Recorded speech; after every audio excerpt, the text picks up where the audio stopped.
Welcome, everybody. We're going to be talking today about how to start your own I Love Art journal. And I have given you some resources in your email inbox that you can look for. And that is a resource for you. Kind of looks like this. It's the I Love Art Journal Palooza handout. It's a 3-page document for this Palooza. It's kind of like a workshop today.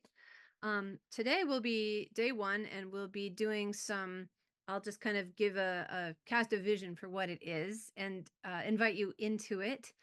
Um, and we'll do a little Q&A as well today so that we can all get going as far as like how much or little you want to do and participate in and try this out for yourself. Tomorrow will be day 2, and we'll reconvene again, and we will have a show and tell of sorts. And you can show each other what you've been creating or what you dabbled in for 30 minutes or an hour or whatever you want to do, as well as further Q&A, because as everything that we do, the more you get into something, the more questions that naturally come up. So some of you have taken the I Love Art Journal workshop before, and I welcome you back. As for my part of this, I'm Jessie Nilo, and I know some of you and not all of you. But my part of this is I first began teaching this method, which it is a method, um, when I was teaching at a private art school for junior high kids and high schoolers. So I would incorporate this method into my teaching, and I would actually see my students drastically improve in their art making abilities, their art making sensitivities. You know how artists are sensitive to difference, nuance.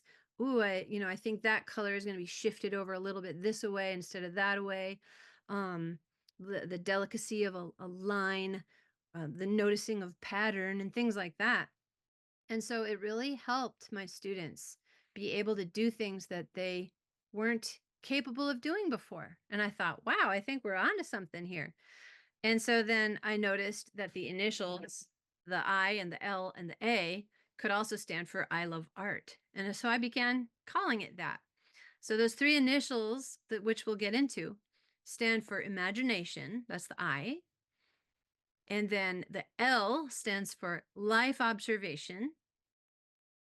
And then the A is a triple whammy. It stands for after another artist. So that's 3 A's for the A part. But altogether, it creates this cool little acronym or acrostic or whatever. I love art. And it's easy to remember for that way for me. Now, as far as practical speaking, this being art, I highly recommend that you do this in whatever way is going to serve you well. Okay, whatever serves you the best. If you don't have to ever go in order. That's one example of making this fit you, and however it's going to serve you the best. ILA. That's just an easy way to remember it. It is certainly not a rule that you have to do the imagination drawing first, then you have to do the life observation drawing second, and then you have to do after another artist. No, there's no have to. It's art. So like there's so much freedom on all of this. And like I said, you've got one of these in your inbox. You don't have to pull it up right now. It's just for later. If you want to, you can have it with you. But it's just so the gist of it is that every week, again, do what works for you. Every week that's the goal, is to create one image drawn from imagination, just kind of doodling, like, when you're talking on the phone and you're scribbling on an envelope, yeah, like that. And you're sort of just relaxing, and you're not planning what you're making, and you're just sort of like, I'm going to draw a big wiggly line. And now I'm going to make a circle on top of that line. And now I'm going to color in a quarter of that circle that overlaps the line. And you're just talking on the phone. It's that kind of doodling. It's that kind of imagination. You're just, like you literally maybe make a line. I'm going to show you my camera here. I'll point my video straight down. So here is my blank journal, and if I'm doing an imagination drawing, you can use a multitude of different medium. I'm probably going to use some ink on mine just for fun, but you can use a pencil, you can use a pen, you can use crayons, whatever it is, colored pencil. So here's my imagination drawing as if I'm doodling while I'm talking on the phone. This is not planned ahead. I'll just start kind of like that. And then I'll notice a triangle right here. I'll be like, oh, there's a cool triangle. What else do I see here? Maybe I can just add something. So this is my imagination drawing as I'm running out of ink on my little stopper dropper thing. Now I'm going to switch mediums. I'm going to use maybe some colored pencils. I see a nice red color pencil that I'll go ahead and make this red. Lately, I've noticed that red triangles kind of stand out to me. I don't know why, they just do.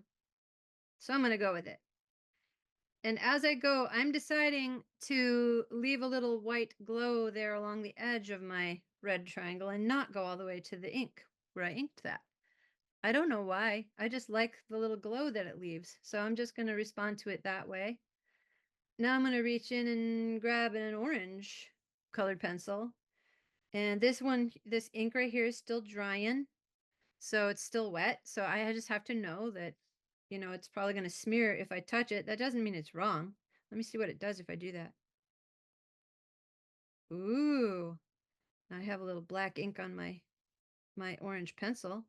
Let me try another dot. Oh, cool. That one left an orange mark and some ink that it dragged across.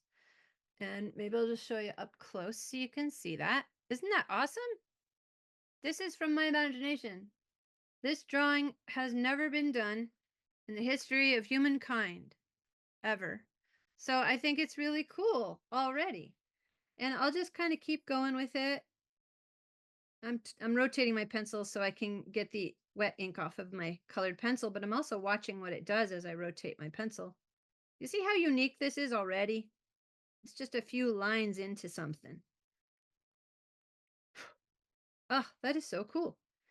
And yeah, there's all sorts of different ways you can do this. This is an imagination drawing just from my head. And now if I wanted to, I could take inspiration from what is around me.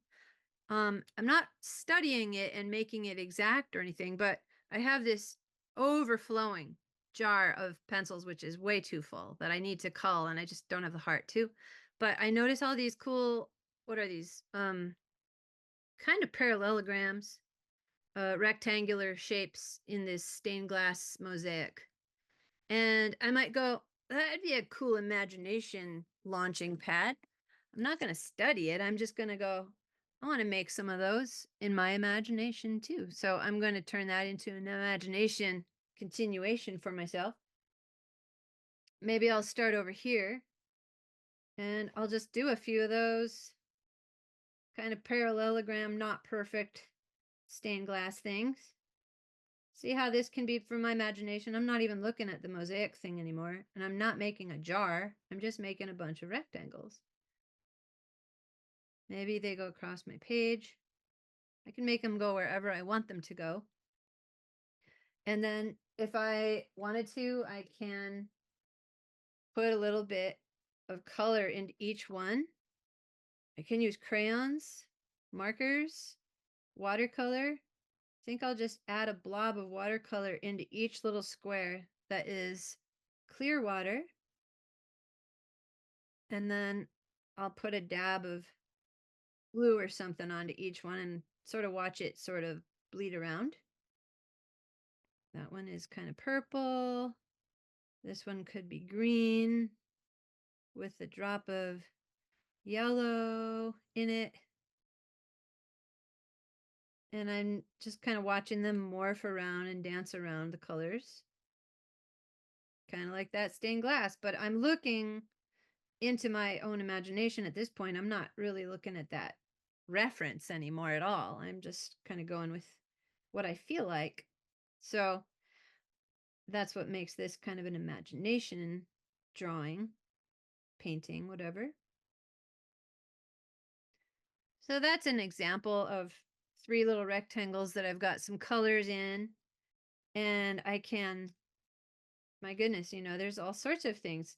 Cartoons are also from the imagination.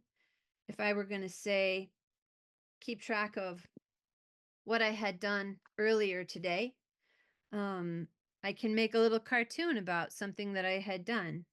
Like in your handout, it gives some examples of maybe I mailed a letter to a friend. I did just mail. I mailed a drop cloth to a friend of mine. It's just a little snippet of a drop cloth, and her name is Lori. And so here is maybe Lori opening up the package that I sent to her. And this can be a stick figure because it doesn't need to be a real looking cartoon. And she's opening up a box that I mailed to her. And inside the box is a beautiful drop cloth with all sorts of paint on it. And she was so surprised. She wasn't expecting this gift from me, but she said, "Holy moly, I got this beautiful drop cloth in the mail. Thank you so much." And so this is Lori at her kitchen table in my imagination. And she's opened up this drop cloth that I mailed her. And she's saying, "Holy moly." And I might write a little something about this little thing that I sent her and how happy it made her or how happy it made me to send it to her. So this is all imagination. I'm not looking at anybody to make this little, you know, event that we had. Maybe I'll leave Lori and her kitchen not colored in, and I'll just do that add a little bit of color to the drop cloth that I sent to her. Notice I used a water soluble marker for this. See how the addition of water has made the ink colors run within that little drawing of the drop cloth? That's always a really cool surprise. You can make that work to your advantage. But the thing has colors all over it, so I'm just going to add a few colors here and there. It's really fun, to bless a friend by mailing something unexpected like this. And it's something that now I'll be able to remember when I look at my journal on this page. So the I Love Art journal, it could be like just a practice or an exercise of things that you know, you're working on just your art. But I think that it's better to let this be a reflection of your actual everyday life. And even routine stuff that you end up doing, and you think, it's not a big deal. Like, I was just working at my computer, I was just doing this project. Well, 10 or 15 years from now, that project may or may not exist anymore. Computers are going to start looking different than they look today. Phones certainly do. So it's kind of fun to capture some of that, of your mundane everyday stuff that you end up doing, because this is a moment in time that's not going to exist again. And that's no pressure at all, but it's not wrong to make a little doodle about it and tell us how you felt or what you did. Not I'm saying us like the journal sphere. This could be just for you, between you and God. It doesn't have to be shown to anybody else. But it is really cool to have that option of recording everyday life. And I think that's where the word journal comes from. It's your journey. And when you're on a journey, you can journal about it to kind of chart where you've been and where you want to go. The where you want to go, we don't have control over so much, but that's what makes the I wonder prompt so fun and enticing. Like, I wonder what's going to happen with this. I wonder what next, what I'm going to do next in my art. Or I wonder what kind of job I'm going to get or something like that. You can do an I wonder prompt once in a while for yourself. Again, it could be about big things or small things. This is part of your life journey. Um, so that's a couple of examples of imagination drawings that I just did in my sketchbook. And so there's a bunch of different ideas on the handout that I emailed to you with even more prompts on it. And you can take your pick. You can make some random lines to start with and then just start coloring stuff in. You can fill squares. You can draw a fantastical sky with the moon and the stars in it, or a sunset scene, or you can make up your own flowers. You can make cartoons just kind of out of your head. You can make a one of my favorite things is to draw a really tall, impossibly tall hill and then make some trees, on the hill or something. Make things that can't exist in real life. Like I drew a house with stilts a little bit ago. I wonder if I can. It is, well, somewhere in my journal here. But it's fun. It's fun to make stuff like that that doesn't exist in real life. Oh, I made that on a separate piece of paper. And if you do make something on a separate piece of paper, feel free to glue it into your journal. If you're like, oh, rats, I didn't bring my journal with my sketchbook. I always call my sketchbook my journal, so it's interchangeable for me. I didn't bring my sketchbook today, but I see this amazing thing. And, if I find another piece of paper that I end up, making something on, we have glue. Just glue it in later. And then it's part of your journey in a consecutive fashion. Do you have to fill up a sketchbook from front to back? No, you don't, because it's art. The advantage of doing a journal like in a consecutive fashion is that you can see and remember, like, oh, that must have been 2 months ago, and this must have been 1 month ago, and this must have been a year ago, because it's of where it is in the journal. If you're doing this to watch your art skills skyrocket, then an advantage of doing a consecutive journal front to back might be that you can actually see, like, wow, that was my first day doing it. And this is 200 pages later. Holy cow, So it's really up to you. It's your journal. So you get to do whatever you want with it. You can have a handful of journals just around at your house and you grab whichever one you feel like that day too. It's not wrong. So what I do after imagination drawing is I put a little eye and a circle around it.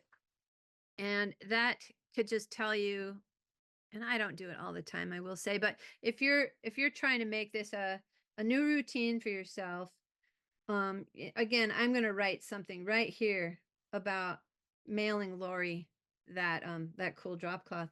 But right now I might put like a little eye right here with a circle around it. That's my imagination drawing. And so is this. I don't do it in a way that is going to like, I'm even doing mine with pencil.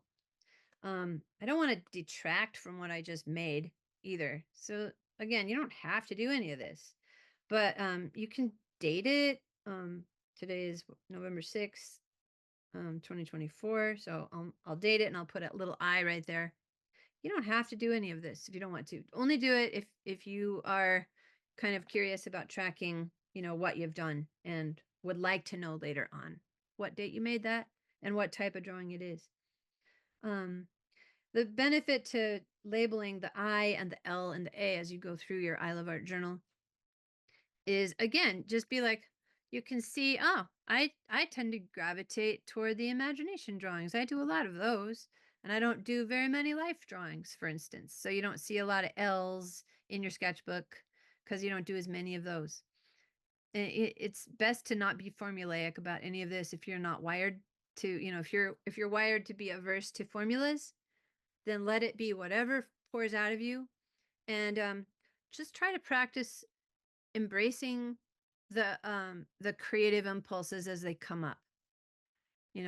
Try, because what we end up doing is practice saying no a lot.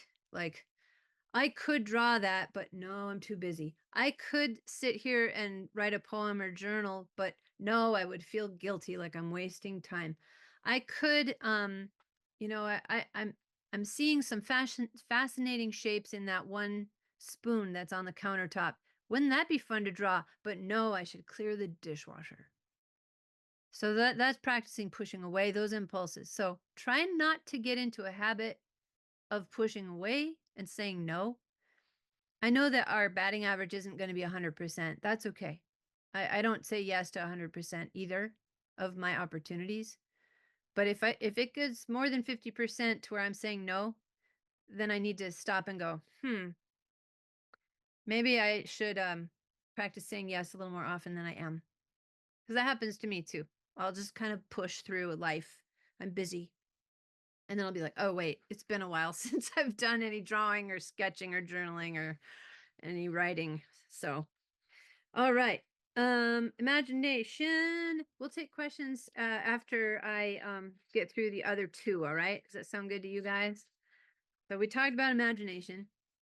It's really good for your right hemisphere to just watch where your pen and pencil goes and don't plan ahead and just see what comes out. It's so good for us. It brings so much relaxation. All right. Next, life observation. And I am right now I'm looking at this mouse that I have. This is an amazing ergonomic mouse from Evoluent, and it's got this chrome on it. And I'm like, I just noticed it, like, whoa, that'd be fun to draw.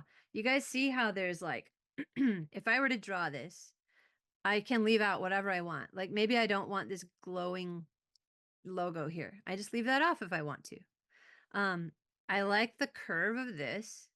And by the way, if you're curious, it's a type of mouse on a computer that lets you tilt your hand this way instead of keeping your thumb flat on the table, which isn't good ergonomically. It leads to carpal tunnel. So I use a weird mouse that my hand's in a upright handshake position. Takes a little getting used to. But look at those cool colors in there. There's like values. This one's shaped like an apostrophe. I could see India ink right in there, couldn't you? That'd be cool. And then there's another little thing right here. Kind of like looks like a ripple of water, like a drop just fell there. And I'm seeing all these chrome lines. And chrome doesn't have a look or a color. It's just, it's basically like a bent mirror. So there's a dark thing there. There's a medium thing there. There's a glint of a highlight there. Holy cow.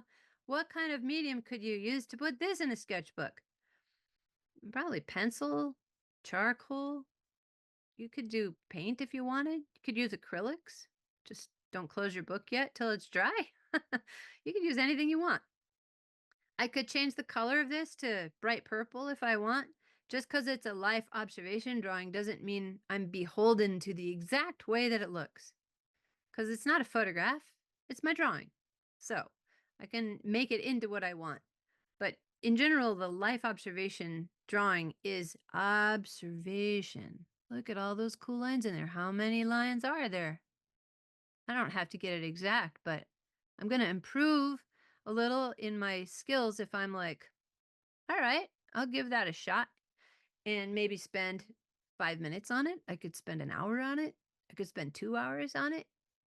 So whatever it is, I could do a quick little not filled in line drawing and just be like, cool, I did a quick line drawing, took 5 minutes. That's life observation too. Or I could get super detailed about all the shading. That's life observation also. The thing about it is, it's something in front of you. You've got multitudes of objects all around you right now. So here are some examples. So life observation types of things. I have a fireplace kind of behind me. And here's this really cool billows thing. Look at that. That's kind of a cool subject, don't you think? I could be like, maybe I'll leave off that super skinny twine thing, or maybe I'll include it. I don't know. So I can make it however detailed or simplified as I want to, this billows. And if I actually open it, then I can see the accordion thing. So that might be kind of cool to set up. I don't know. Um, life observation could be I go into my yard and pick up some leaves that are on my grass. Look how bright green that is. Now I could do a pencil drawing of this. I don't have to make it green.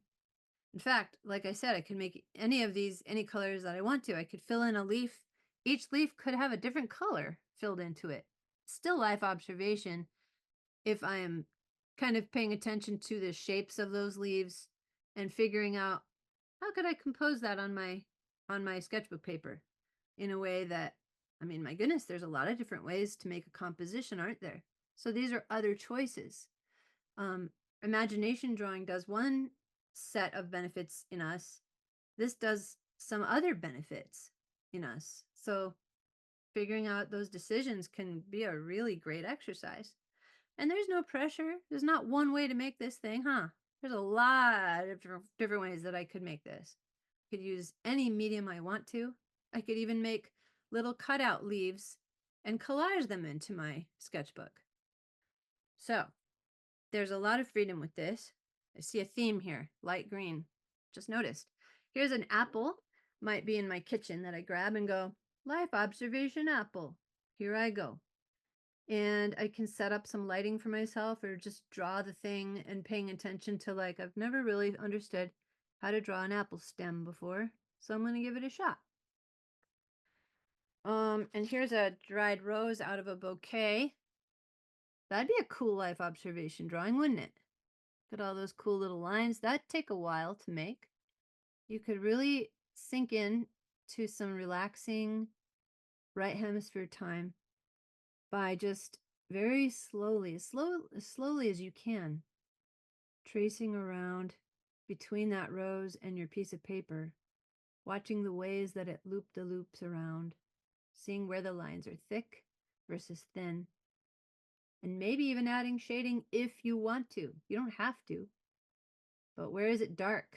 What shapes are those dark areas? So that's cool. You could leave the leaves off of it if you want. You don't have to foreshorten this. You can do whatever you want. So, and then one more example would be paintbrushes or art supplies of any kind that are just around, or even like the humble pencil. Why not? You can make a drawing of this.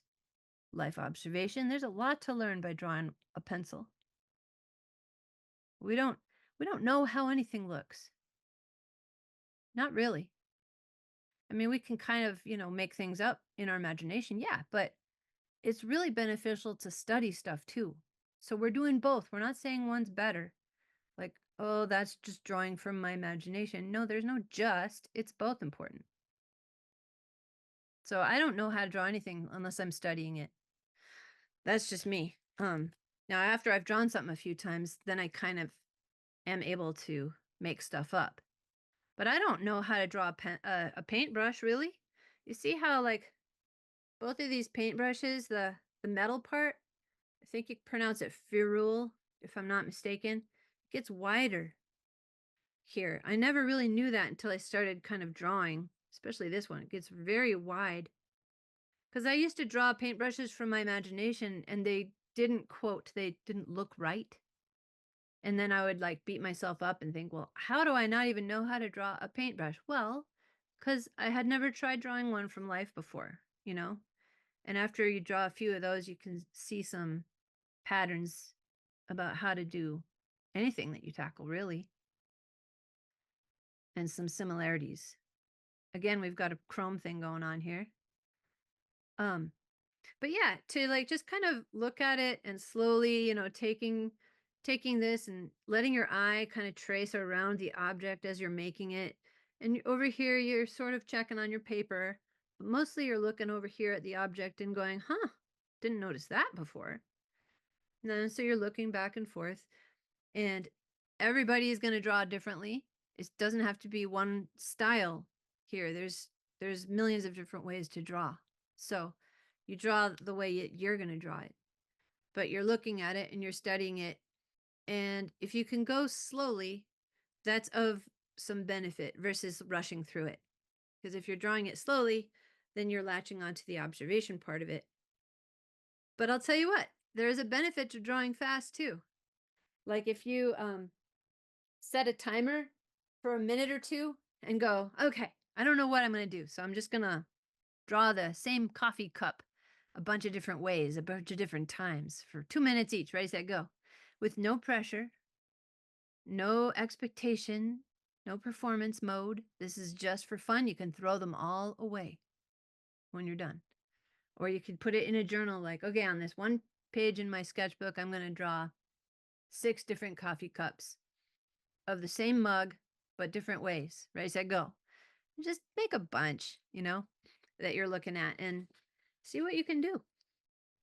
Again, that's any medium from pencil to paint to collage to charcoal to pastels. You can, yeah, just whatever feels good for your subject and your topic and your mood that day. There's not like a right or wrong with what to use. So that's live observation. It can be fast, it can be slow, but you're observing something in front of you in real life. If you took a picture of something and then drew it, that doesn't really, it's not the same because this is something in front of you in real life. The ergonomic mouse, the paintbrush, the tree outside your window. If you're walking around downtown and you see a big glass building, that's a real life thing that you're observing. You can sit on a park bench and draw that building. That's life observation. So we've got some examples right here on your worksheet that you can read about, different ways to draw from life. And then finally we have after another artist. So that is the A. So the L, you would draw a little circle around it, and that would be something in front of you in real life. A is after another artist. And on this handout right here, it says, look around for art that is fascinating, unique, excellent, breathtaking, intimidating, and terrifying, and copy a little portion of it. And maybe not the whole thing, maybe just copy a detail of it. And copy it as closely as you want to. That means you're not beholden to make it look exactly like they made it, but you're mostly copying what they have done because the reason is, oh, I've never made a cat that way before. This artist made this cat in a certain way. That is fascinating. And I want to try that just to see if I can do it. And so you follow along and you go, wow, that is way more different than I thought it was as I get into drawing it. So I've got this little refrigerator magnet here of this cat, and I've never drawn a cat that way before. See how geometric it is shaped, and the head is kind of tilting backwards. And there's stripes, and well, not stripes so much, there's like checker boxes, like a checkerboard. And then each checkerboard shape is filled in with different colors and a lot of dots. And there's a bird on it. So I'm like, wow, never have I ever made a cat look like this. So I'm going to try this in my journal. So I would open a journal page and I would study this. And, it depends on how I'm feeling. If I don't want to make okay, I don't want to make it exactly like this, then I can just kind of get the general shape and go, wow, that's a little twisted looking cat, and draw it sort of generally in the same shape. Or I could really geek out and go, I'm going to make it look as close as I can just for fun. And I'm going to learn some stuff along the way that I wouldn't if I brushed past most of the differences. And the point is to learn from another artist. It's to go, I've never made a cat striped tail with green and orange or fuchsia or whatever that is. Or that kind of whiskers or whatever. So again, you can spend a very little time, but I think a lot of the time after another artist takes a little time because you're not just observing, but you're noticing and predicting. Oh, I see there's layering involved there. So I think the best approach for me to imitate that is to put a blob of yellow first, let that dry, and then draw with a black pen over it for that wing right there. So I'm predicting as I go. And that's a very valuable thing to do as an artist. Doesn't mean I have to draw like this ever again. but I did try some stuff that I've never tried before. And I get to take some of those new skills with me in forward in my own art, in my own style. But now I've tried something new that I can add to my arsenal of tools. So that's the point of drawing after another artist. So I'm going to face my camera. I'll show you my camera again, and I'll show you a few examples of after another artist. That includes things like illustrations, paintings, logos that others have done. If an artist was involved and you didn't do it, that's after another artist. Okay, so I've got a few things here that I just kind of picked up around my house. Here's a little game, and it's got some cards in it and stuff, but it's this butterfly moth. I guess the moth. It's a moth. But it's got like these really cool little nighttime scenes in each of the wing. See the planets and the stars and stuff like that. And so that's something I could copy as a line drawing. And here's that refrigerator magnet. You probably have a refrigerator magnet that you might be able to do. Here is a logo on a fine art supply. That's art. Somebody, some artist designed this thing that's called So Flat. It is a brand within the Golden line of paints. But look at the line there. It's got so with a line over the O, and each letter kind of looks like it's a square shape, and the so is colored like a gray, slightly darker. And then flat is white. Look how those letters interlock with each other. The F, L, and then the A kind of looks like it's made of Legos a little bit.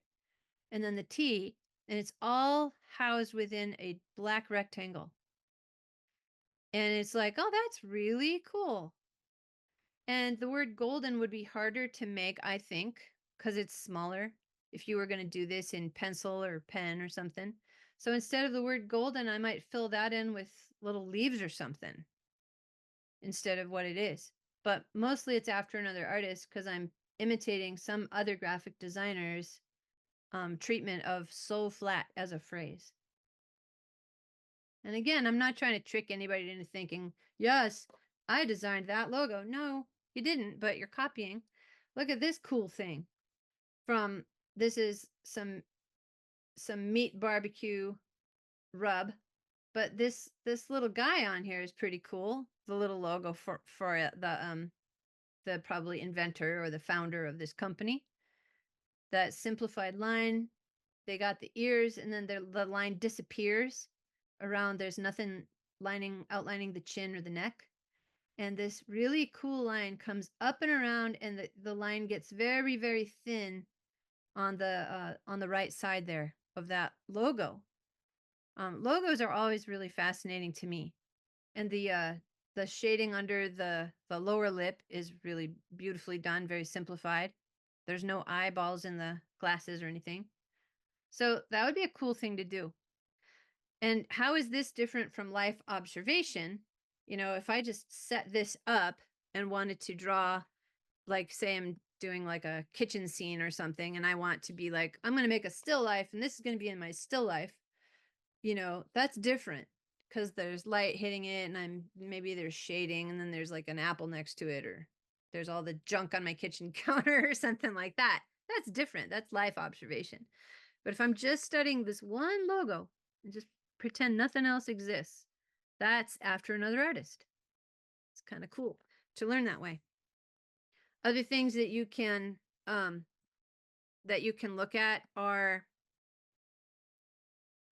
this is literally junk mail that I got in the, you know, I just dug it out of the recycle bin right before this webinar. That would be fun to copy. You know, all these little fantastical animals here and their shading. I could spend a couple hours doing that. And then, you know, these trees with their roots going down. I've done line drawings and I've made a lot of trees, but never quite like this. That could be really fun to do. If you're looking at this like, oh, it's too many lines, you know, everybody has their preferences on what fascinates you and what would be good, to do. This is a coaster that I got from a restaurant that I really like. And it's got some really cool shading. Like I love how his arm glows right here. His jacket's very dark in the middle. And then there's this lighter and lighter glow. And then there's this little indigo sort of a shadow, very softly created right around his elbow. Not a hard line in sight right there. It's all very soft and kind of smudgy. And the buttons, do you see how the buttons are not little circles all perfectly lined up in a row?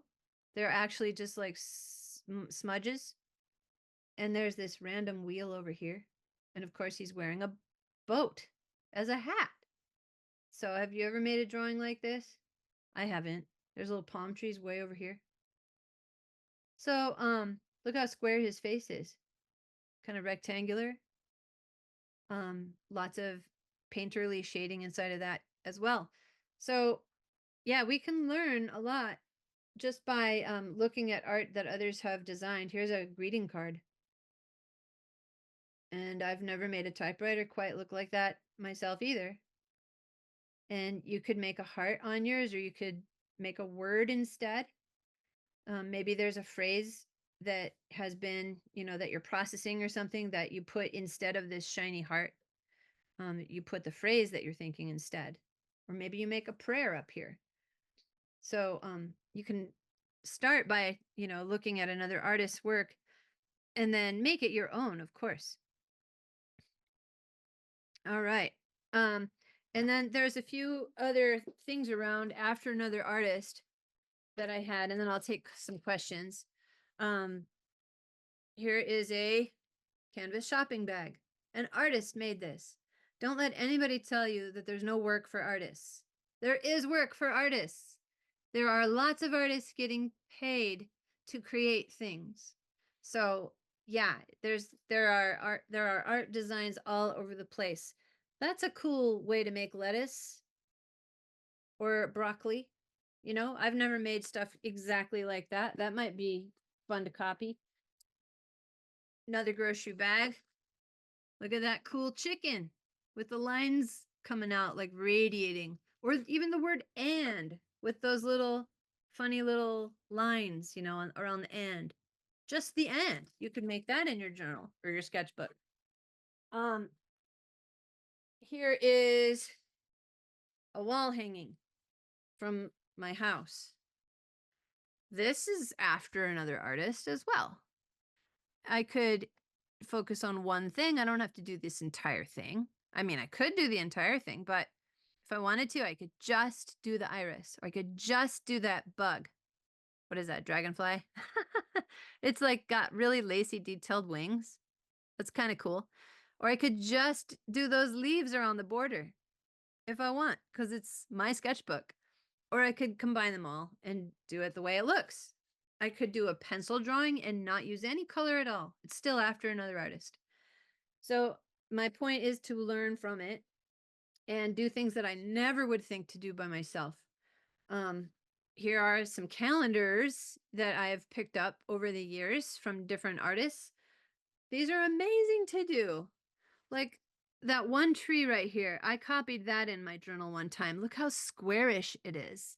The shape of it is like a lump, almost like a whale shape. And then there's little breaks in the tree near the trunk. And there's a little bit around the very bottom and the sides, but most of it is taken up by the tree. And it's got all those little sparkles in it. That's what Gustav Klimt was really known for, is like everything seems to just radiate in his work like gems.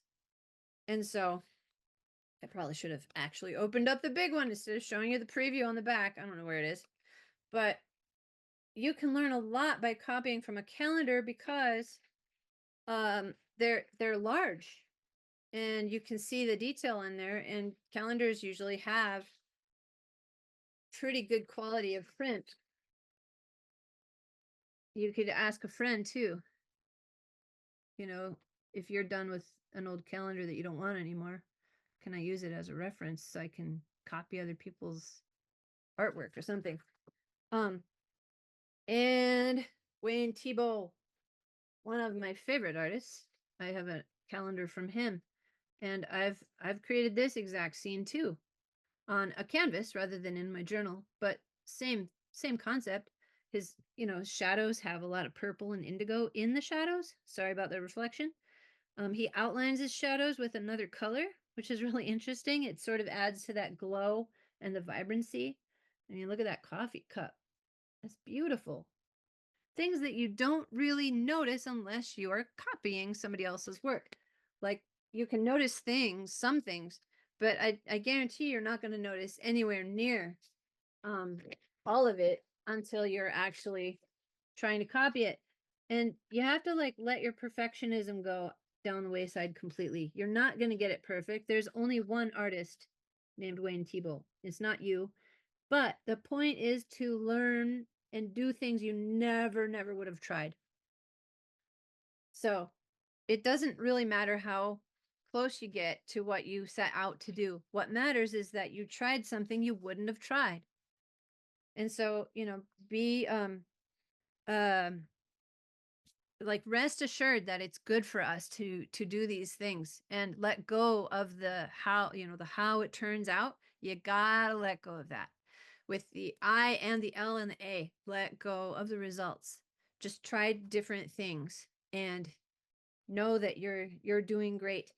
Just a little heads up, if you're looking at, this is an island that's shaped like a heart, supposedly, I guess. If you're doing something like this when you're looking at after another artist, like you're looking at a photograph, it's not going to translate in your journal as an island. It's going to translate as a heart or something, right? So if you are looking at something after another artist and you're looking at photographs and and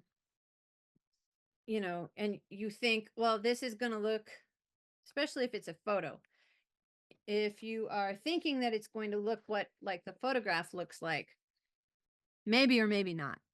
So let it become something more geometrically based and imagination based rather than what your photo looked like toward the beginning. Some things translate really well from photography into a simple line drawing, like these roots right here. If we saw like a photograph of some tree, we would know, yeah, that's a tree, but maybe not an overhead shot of a river. Maybe we think that's a snake. You know what I'm saying?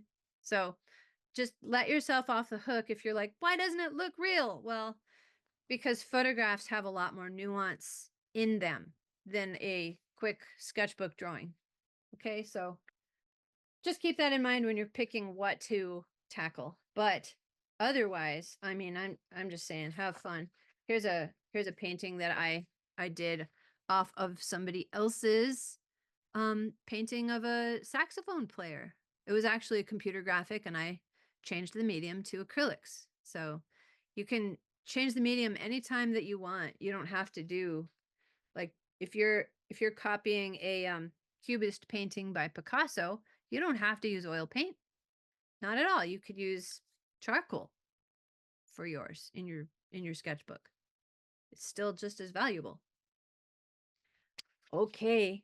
Now it's time for questions, and then we will I would love for you guys to tackle this for yourselves, and you can do either an imagination drawing tonight or a life drawing tonight, life observation, or after another artist, and then tomorrow we can have a show and tell. But like, yeah, any questions before we conclude this part of the workshop? Some You'll in the have to, Jesse, yes. some in the chat. Okay, great. All right. Yeah, I do like moleskin. Sheila's asking, I know you like moleskin. Is this watercolor paper or drawing paper?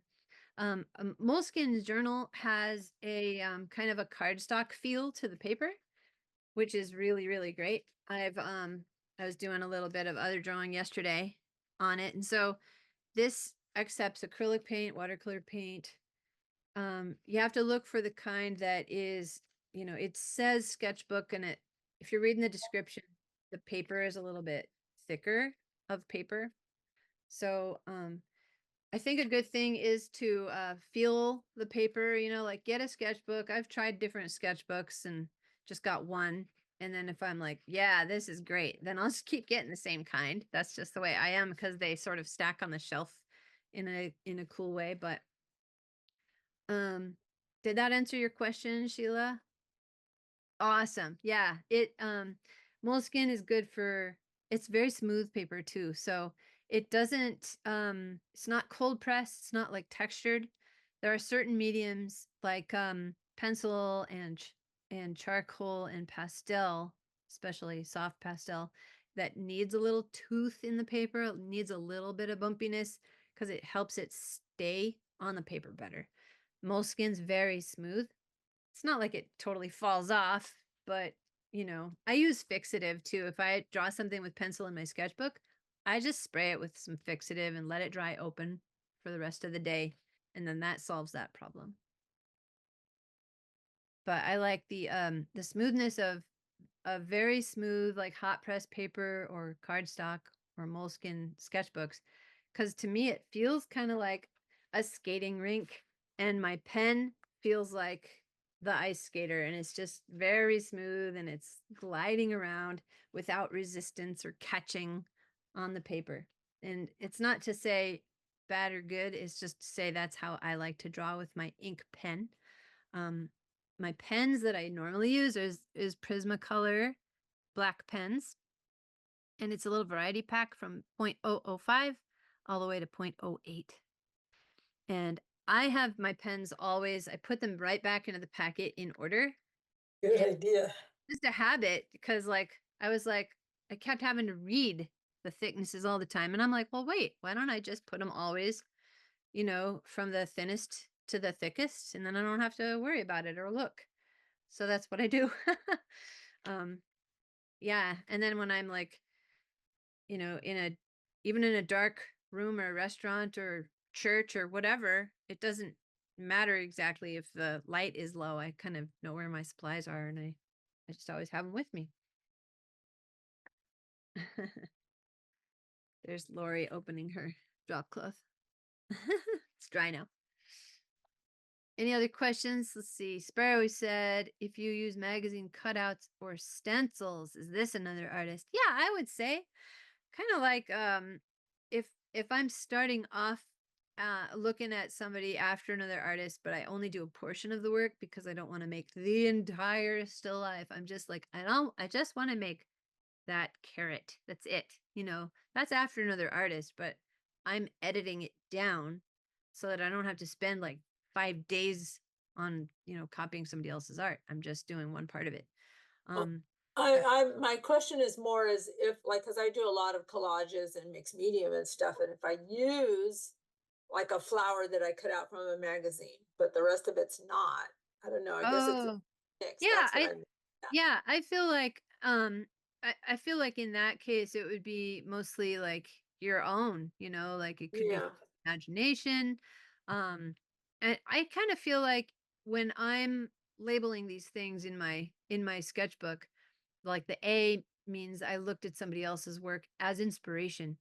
Now, yeah, technically, if I'm taking a picture of something that I see that I like a flower in a tree in my yard, say, I mm, took a picture of it and it was got really cool lighting on it, and I bring it in, and now it's dark outside, but I have time to sketch.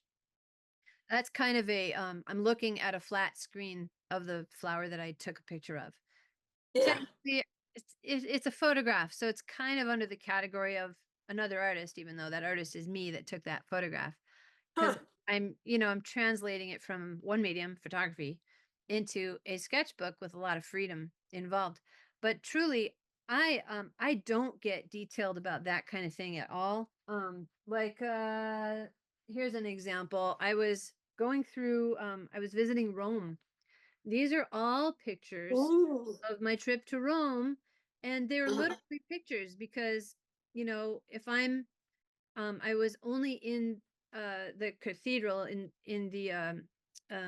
the cathedral for like maybe an hour because it was a tour, uh-huh, and I was zipping by this in a taxi, and I saw this amazing lighting on these old buildings with these huge trees that are all throughout Rome. And I was like, "Oh," and I took a picture. Now you can't tell the taxi driver to stop, or tell Yeah. the tour guide in the Vatican to just hold on because you're gonna draw for an hour. So these are all from photographs. They're my photographs. They're really just photographs in my journal because I wanted to capture and remember my trip. So really, this isn't even really imagination or life observation or after another artist. This is my photos. So Yeah. kind of a different category altogether. Um, but if you're using like one little element, from after another artist, but most of it is something of your own creation, then that's not after another artist, I would think. Yeah. So obviously, when I do all those coloring pages, that's another artist because Yeah. somebody else drew that. I'm just doing using something other than crayons to fill it in. Yep. So that would make sense. But I just wasn't sure if I Yeah. was drawing the mountains, but I glued some, well, like the art I did for Vine Arts. It's Yep. all acrylic. My niece drew it. I painted it all, but we did stick some paper cutouts on it because I don't That's know how to draw warriors. yeah. Yeah. Yeah. So you can, So, all of it's super fluid. yeah. If you start drawing from your imagination and you're like, I'm drawing from my imagination, and then you're like, I want to make a bottle of ink in the middle of this drawing that I started, and then you start doing a still life of this, no art police are going to come and arrest you. Make your I bottle didn't of want you ink. to come knocking on my door and Right. yell at me. No, just Yeah. kidding. So my imagination drawing now has turned into a life observation drawing as well. It can be a Oh, mix. okay. All Yep. right. Cool. Yep. And so feel free. All of it is simply for fun and imagination and learning. And there are some caveats like don't pretend that somebody else's art is your art. I Right. would say like if I'm so there are some artists out there who say you're free to use this and sell it and stuff. Most artists don't though. So if you don't know for sure, then don't post or sell other people's art. But yeah, here are some flowers I started looking at from somebody else's work. And then I just kind of started going down a road, Nice. doing my own thing Oh, with. yeah. Yeah. So, like, some of these are like the springboard was art after another artist, and then I turned it into something Yours. that looked very different from theirs. And so, some of this you just follow it and see where it goes, and it is all beneficial. Yeah, and the point is not to limit ourselves or to accept if it's a helpful limitation, then great. Otherwise, don't let it stop you. Don't let it, become all about rules. These are consider the I, L, and A as springboards forward into what you find fascinating. I think fascinating is kind of one of the words um, that is it's important. And like on this page here, I've got I paused a movie, The Little Prince, and I was like drawing I was paying attention to how The Little Prince was drawn, and there's this scene where this big businessman is counting stars, and he was all concerned about the number of stars instead of being in wonder about the stars. He was making it all about, assets and money and stuff. So it's a cool little confrontation there that the little prince has with this business guy. And I paused the screen and I drew that scene because it meant a lot to me. And I was like, ooh, I this is resonating with me on so many levels. And so I drew it. And that's after another artist, even though I changed medium completely to watercolor instead of whatever they made the movie out of, it's still like I'm drawing it pretty much in the style of those characters. But in this scene, it's an imaginary conversation right here, and it's just a cartoon.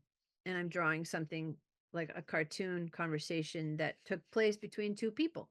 So that's just out of my head. So that would be kind of an imagination thing. Um, and then I think this is an after another artist right here also, because I was like looking at the parable of the soil and I saw some graphics on it.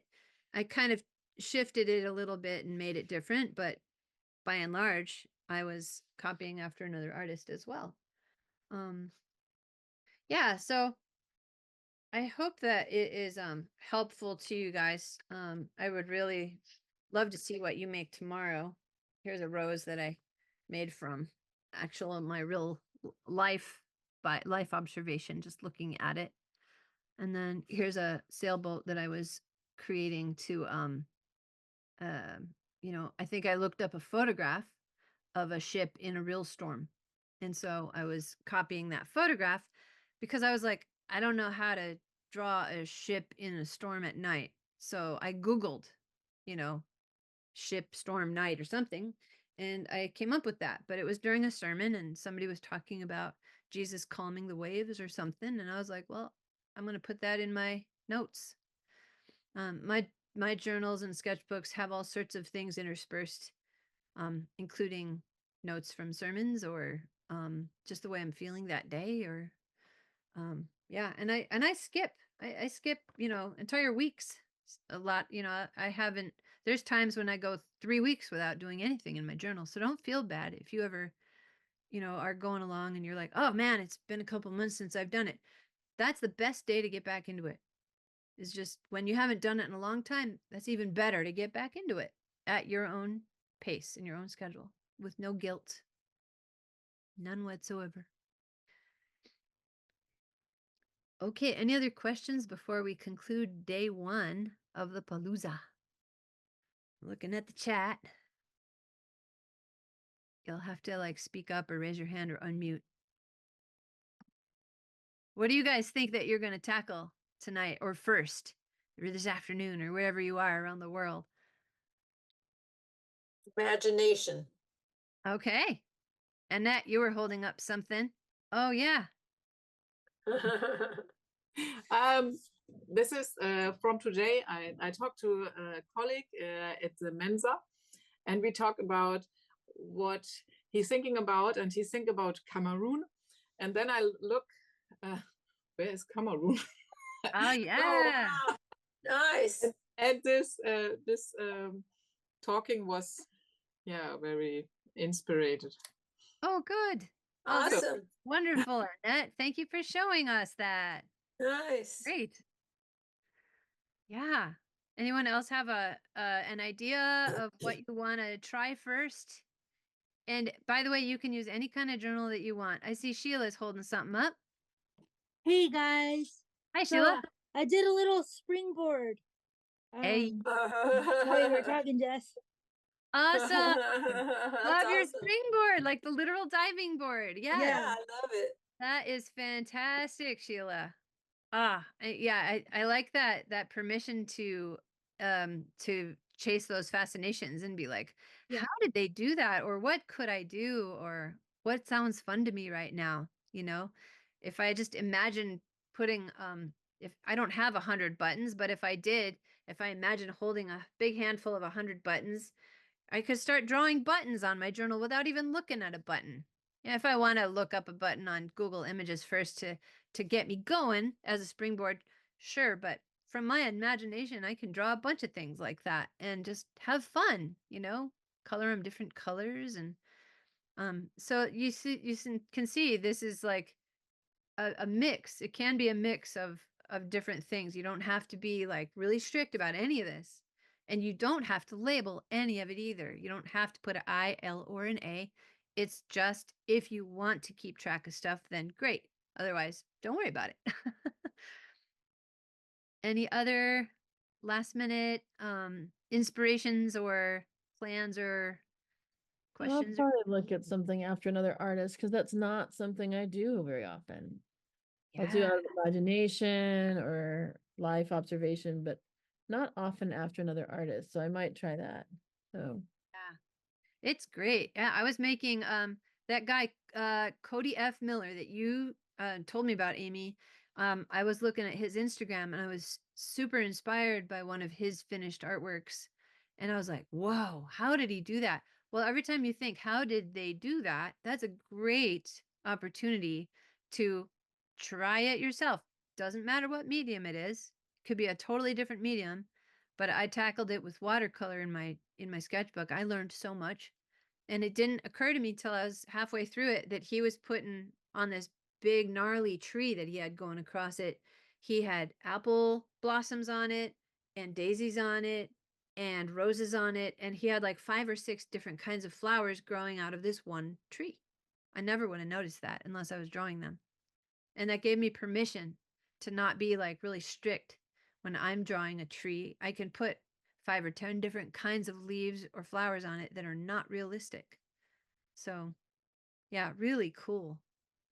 Thanks for I'm sharing kind of that. the op I'm kind Mhm. of the opposite of Amy. I'm so used to drawing things from life, and one thing that I really love in other people's work is all the mark making. But I go to do it, and it's like too much, it's too broad, and like there's not enough parameters, and so I'm the opposite. It's like show me something I can replicate it, but boy, trying to, and I think just like you said, though, I can use the how they do that and even Yes. try to replicate even just marks Yes. so that I have I more was of a gonna repertoire. Yeah, I was gonna recommend that. Like, look at some really gnarly mark making thing that you like. You know, it shouldn't be Hmm. something you don't resonate with. But if you're like, ooh, how did they do that? Then Yeah. try a few different things. Reach out, text a friend, and go like, um, here's this thing I want to try my hand at copying. Can you give me some advice? Because sometimes if you were going to replicate like big, wide marker strokes that had a lot of dry, brushy feel to it on rough paper, Hmm. but you decided to do it with a very tiny, fine tip brush, Hmm. Yeah. and you're like coloring it in, that might be fun. I'm not saying it's wrong, but if you wanted to be like, yeah, but how do they make it to begin with? Right. Do they take Right. a gigantic crayon or something? Then you could call somebody like Amy and go like, "So would I How'd use you do that? I thing would like love turned Have that sideways? conversation. Yeah, like would I use that. green? What about this material? What's the best way?" And you might hear about art materials that you didn't even know existed. So Yeah. Well, and something that I noticed is that I used to keep my journal every day in a paper journal, like a moleskin. uh-huh. And then I was writing more and I needed to um, retrieve it, and I was having a hard time finding where it was. But I noticed that since I don't handwrite in it, and I keep it on a in a in an app Mhm. now, that I'm not drawing and doodling as much. And so that when you put this out here, I thought, oh, that's a good opportunity to it. Even if I'm not keeping my journal that way anymore, I can still keep an art Yeah. journal that way. Yeah, like you guys all saw where I made a space holder by making a cloudy pencil mark around where I'm going to say I mailed a thing to my friend. She opened Hmm. it and it was really cute and whatever. Like so sometimes I'll put a pencil mark of like Lori like and then I'll erase it and then I'll write it in there with my pen or whatever, but I know I'm going to put it right there. And it kind of forces me to edit because it's just this little cloud and I'm going to Hmm. whatever. When I run out of words, I run out of words. And then I could put an arrow and keep going and go. And then another thing happened. My book, I can do whatever I want. So I'll have circles and arrows and be like, and if I go, oh, well, I forgot to write at all about that thing last week. I'll just put it down where I'm at today. I'll write, I forgot to write that thing that happened last week. Blah blah blah blah. Thursday, this is what. I'm not like, oh no, it's not consecutive, so it's wrong. Right. That's like really paralyzing. So yeah, I make it my own all the time. I put all sorts of arrows, and if I forgot something, I'll squeeze it in or just add it afterwards. Jesse, may I add something? Yeah. Yeah. So I just wanted to say, first of all, I don't think that using your phone and using apps is bad at all. I basically collect photos of things that I want to try to draw or paint on my phone all the time. So phones are great. Nothing wrong with that. But Right. one of the things that I was finding is that like, say I went to a restaurant and I was waiting for my lunch to come out, or I was waiting for an appointment, I would be on my phone just kind of scrolling and not doing much. And I've learned to try to put the phone away and get out a sketchbook instead, because even if it's only 5 minutes, you're doing something creative and relaxing instead of doing it on the phone. Again, not that the phone is bad, but I think sometimes putting that away and just having paper and pen or whatever can be really restorative in a way, for what that's worth. Yes, that is fantastic. Yeah, it's absolutely true. And a little 5-minute thing really can turn into something that is, it can turn out to be a pivotal memory. It could be Yeah. just a way of embracing gratitude. Like a restaurant let me in right when they were closing one time and they seated me and there was a yellow daffodil in front of me in a vase. I don't think I would remember that if I didn't draw Yeah. it. I did draw it because I Mhm. was like, I was by myself and it felt kind of like a lunch date with myself. Like this is really special, and they let me in, and I feel gratitude. Yeah. That daffodil or whatever it was is really Yeah. beautiful. So I drew it and I wrote about it, and now I get to take that with me, and that's been years and years ago. Exactly. Yeah. And you said something about capturing the moment. And I think remembering to be in the moment so that we can capture the moment, I think is part of that's part of the battle, because we don't naturally do that. But I think if you can learn to think that way and build time into your day that way, I think it's good. It is, and it's just a few snippets in one given day. Because Yeah. there's entire days that I go by without adding anything into my sketchbook. It doesn't mean I'm a bad person at all. But those moments that I do take to be like, okay, it's been a few days. I'm gonna next time I feel an invitation to create and be inspired, I'm gonna say yes to that. And knowing it going in, and it's a sacrifice because I'm putting away something else in order to engage. And it is truly a little sacrifice, but it's worth it. Yeah. Awesome. Awesome insights, Sheila. I love that what you said.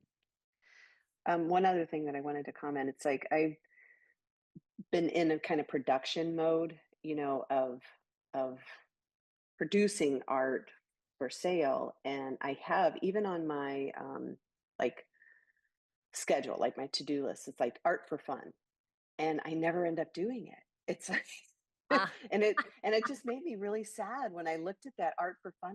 I'm not doing art for fun. Um, so I don't know. I just wanted to say thank you again for doing this and kind of sparking it. absolutely. Yeah, you're so welcome. Um yeah, we can build up quite a folder of things that we want to tackle someday, and there does become a time when it's time to pull the trigger on it, even if we're feeling unprepared or intimidated. That's right there in the after another artist description. Does it terrify you? Then do it, because that is the way in, jumping into the swimming pool and knowing that it's not going to turn out to be exactly like theirs. There's only one of them and you're not that person, but just tackle it anyway, and it's going to make you brave. Yeah, it's much better than keep on accumulating resources and researching without actually creating, because that can turn into a paralysis all of its own. Welcome to day 2 of our I Love Art Journal Palooza, and I'm really glad y'all came back. In the video, you can see we've all changed clothes. It's the next day.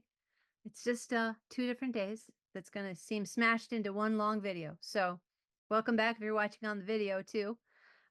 Before we get into our show and tell and Q&A, and we're even going to practice a little bit of I Love Art journaling today live on the web here. Before that, I want to make sure that you know about something really exciting coming up. So every fall and every spring, I teach a 9-week course called Foundations Art Ministry course, and it is amazing and it's so fun. It's also not a self-paced course. It's like we interact. It's highly interactive, and we're making art and we're examining exactly how the Lord is able to heal through art in our lives and bring people closer to him, and just kind of, how we as people who believe in Jesus can embrace the fact that God is an artist himself, which is not something that we often hear in our churches necessarily. Um, but also the fact that God cares very much about what you and I create. And it's not, he doesn't have a utilitarian mindset about it, which is also kind of a mind twist compared to maybe what some of us learned growing up. So, yeah, it truly is about being with the Lord in our creativity, and multitude of different ways that we can explore that, even if we don't know exactly what it is that we want to express or do with the Lord. So I invite you into looking into that course and praying about joining. If you're watching this on video, you will have to check on the next enrollment date. But for right now, live, we are getting ready to enroll for the spring 2025 class. And so, yeah, we're already taking enrollments. It's live on the website. all you have to do is go to godlovesart.com. You can read a bunch of Q&A about it. We even made a really informative video for all the questions that exist about it. And some of you guys are actually part of that project that we did for a Q&A video. Yahoo! So we love student feedback. We love prospective student feedback. So any questions that you have, you can hear a resounding repetition of we love questions. We love interaction. And I love what God is doing through beauty. And so if you're interested, look into it and then sign up, because we're only taking registrations. Usually we only have a window of about 6 or 7 days. So we're in that window right now. But we do teach it twice a year if now isn't the time for you. So just wanted to put that out there and invite you guys to participate. And it truly is the start of a lot of lifelong friendships that I've seen over and over again, not just between me and students, but between students all over the place. A lot of you are nodding your heads right now. Yes, that's right. Because we're not about the 9-week course and then ta-da, go your separate ways. We're in it together and we have an amazing community. So cool. So think about that, pray about that. And now we're going to go into our practice session of this this whole idea with the I Love Art journal. Some of this for you guys, it's a brand new concept. And for others of you guys have done things like this before. So what I'm going to do right now is we're going to start with imagination. And I'm going to invite you to take even just a piece of paper. If you don't have a journal with you or in your house somewhere, even a half-used journal works. Just grab it off your shelf. Even if the last time you wrote in it was 6 years ago, that's fine. So so get that out, and or just get a plain old notebook with lines in it is fine. Or you can get a plain old sheet of printer paper and use that. And then if you do decide like, yeah, I'm going to start myself an I Love Art journal. Well, you can take that printer paper and then glue or tape that into your new I Love Art journal that you buy next week. All right. So if you're using a piece of paper, you might want to cut it in half, fold it in half so that it's small enough to tape or glue into a journal later on. Remember yesterday I was making these pages here, and I reserved a spot right here for me to write in. These are imagination. And so I looked around myself and I was inspired by the mosaic vase thing. And I also was just drawing random lines that crossed here, and then I turned it into some other stuff. And I chose to make a little cartoon of something that had happened in my day or my week. So right now, I encourage you to do one of those approaches. Here is, I'm going to screen share an imagination prompt that you might want to. This is the same one I emailed to you, but this is an imagination prompt that you could look over and see if you want to do it this way or some other way. All right, so here is the imagination list.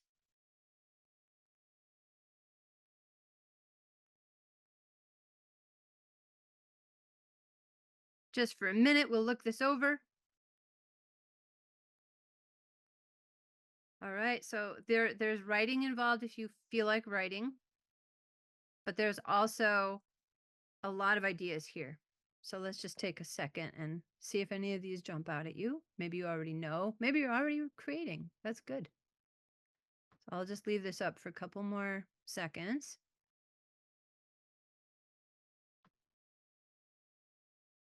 All right, I'm going to stop sharing my screen now.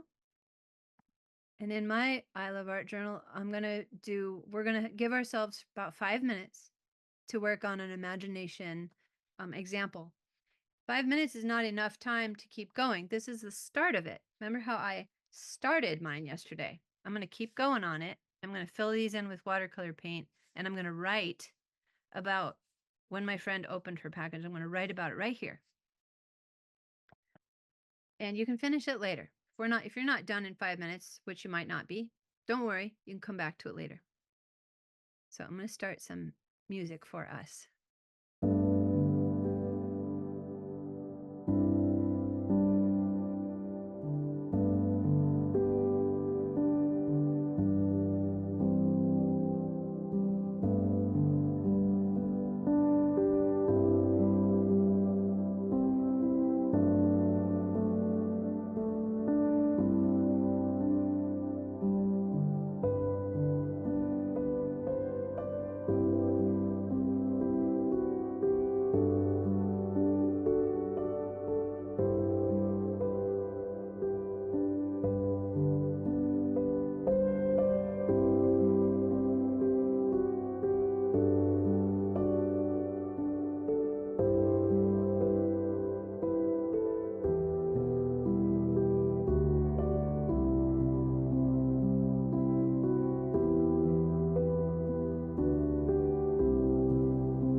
All right, you guys, how did it go for you?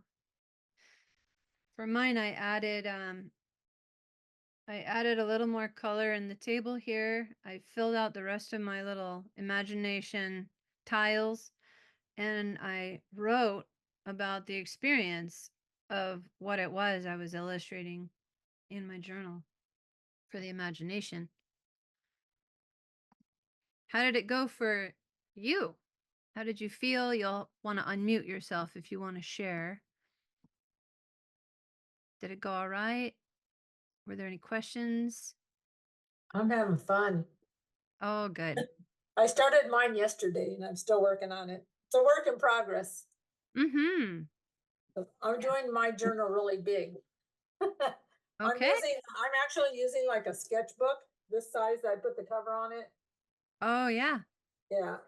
And Nice. so I'm doing my stuff this size. Oh, cool. Anybody else want to share what you made? We're kind of spontaneously mixing it up here. I'll go ahead and spotlight Sheila. Thanks. I didn't do anything yesterday, Jesse, but I felt the music was very relaxing, so I thought I'd just draw some musical stuff. Nice. Nice. That's great. Good response there. Thanks for Thanks. sharing that. Definitely. Good. I'll share. Okay. I don't typically go off prompt lists, so I thought I'll try. Yeah. And the one that caught me was the one about a food item, Mhm. actually. And this is Oh, cool. Cool. Popcorn. That's cool. like, as I was doing it, I was remembering because it said a graphic Mm-hmm. version of food or whatever, and Yeah. remembering a shirt that you wear sometimes, Jesse, was make more art. Mm-hmm. I was thinking about butter, yellow, and just kind of playing around, but it was Cool. it was out of my box to do Yeah. on the list, so that was fun. Yeah. Good. That's cool. Thanks for sharing that.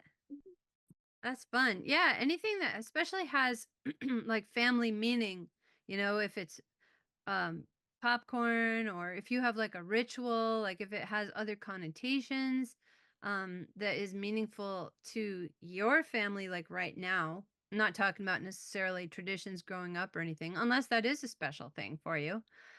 But yeah, there's a lot we can do with the things on that list. They're just meant to be prompts. Well, we're going to transition into the next one, which is life observation. So I invite you to look around you, and let's say, how about something 7 feet away that is to your left? 7 feet away, something to your left.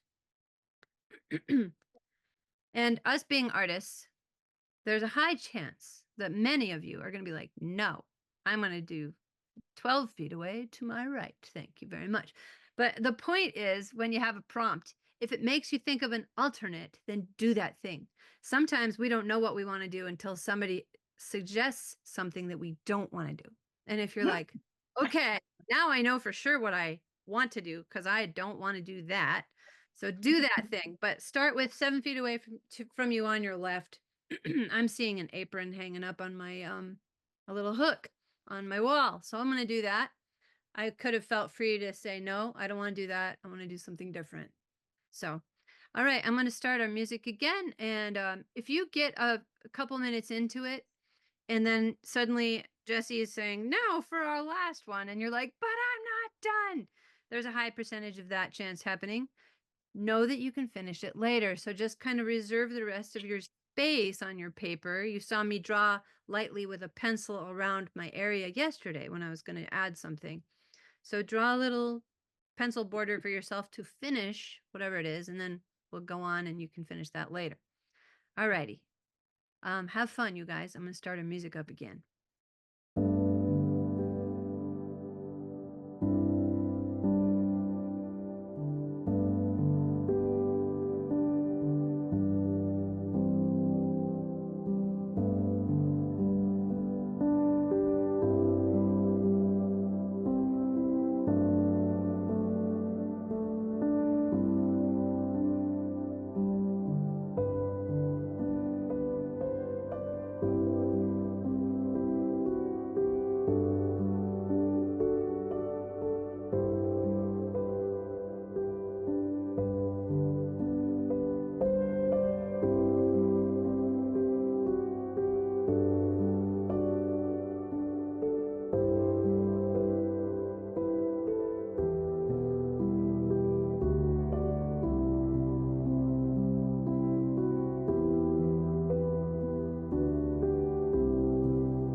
All right.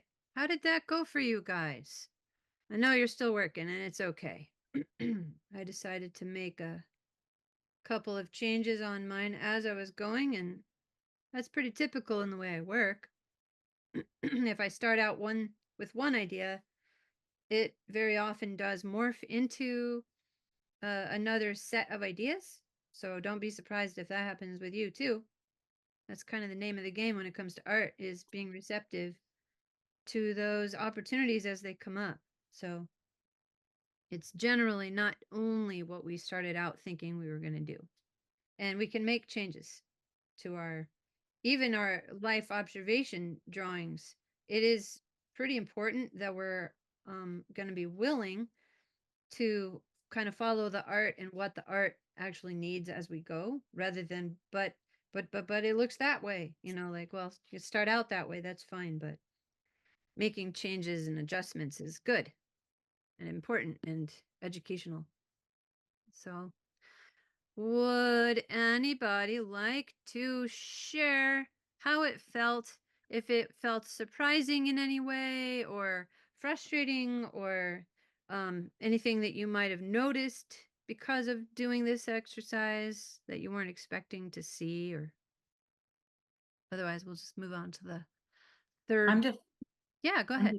I'm just still so new on all of this drawing things. And I mean, I've talked to you before about how comfortable I feel with all this. So with drawing, painting, anything is just, if it comes out looking like anything, I'm surprised. But so well, there's a clock over to you probably can't see it very well, but there's a clock over in the corner. Okay. Oops. Yeah. And it is 1:30 here. All right. Okay. So the time is on there, but it's something hanging on the wall. So just For you. God is just saying, just go and do it. And so That's right. Good for you. Absolutely. Thanks for sharing that. Amazing. Anybody else want to share? I'll share how the Okay, experience. I see. So the only time I've ever drawn from life is when I took the course.